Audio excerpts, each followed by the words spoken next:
Whereas in English we have separate words for grandson, granddaughter, grandchild, nephew, and niece, in Italian there's one word that covers them all. Nipote, Plural. nipoti.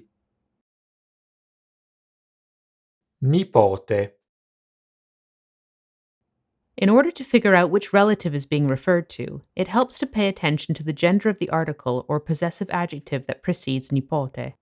For example, when talking about a grandson or nephew, nipote is preceded by the definite masculine article Il, the indefinite masculine article un, a, or possessive masculine adjectives such as mio, my or nostro. our. Mio nipote suona il sassofono nella banda.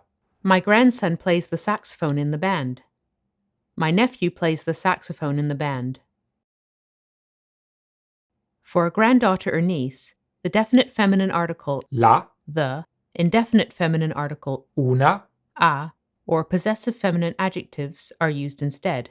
mia, nostra. La nipote di Giulia è molto in gamba. Julia's granddaughter is very smart. Julia's niece is very smart. In the same way, the plural nipoti can be translated as grandsons, granddaughters, grandchildren, nephews, nieces, or the combined nieces and nephews. Le tue nipoti sono più attive dei miei nipoti. Your granddaughters are more active than my grandchildren. Your nieces are more active than my nephews. Your nieces are more active than my nieces and nephews. The diminutive forms of nipote, Nipotino, for a boy, and nipotina, for a girl, help to clarify the gender of the family member thanks to the gendered endings. la nonna sta facendo addormentare il suo nipotino. The grandmother is putting her little grandson to sleep.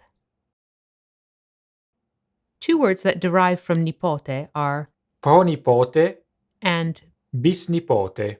both of which can translate as great-grandchild, great-grandson, great-granddaughter, great-nephew, or great-niece. If you're feeling a little confused, you aren't alone. Just remember that kinship terminology tends to be extremely variable across languages. For instance, neither English nor Italian distinguishes between an older brother and a younger brother, whereas Japanese, for example, makes a specific distinction with the terms ani, older brother, and ototo, younger brother. Context and common sense also go a long way in helping you figure out the relationship between two people. For example, you can safely assume that a 21-year-old talking about her nipote wouldn't already have a grandchild. Grazie per averci seguito. Thank you for watching, and don't forget to subscribe to our YouTube channel.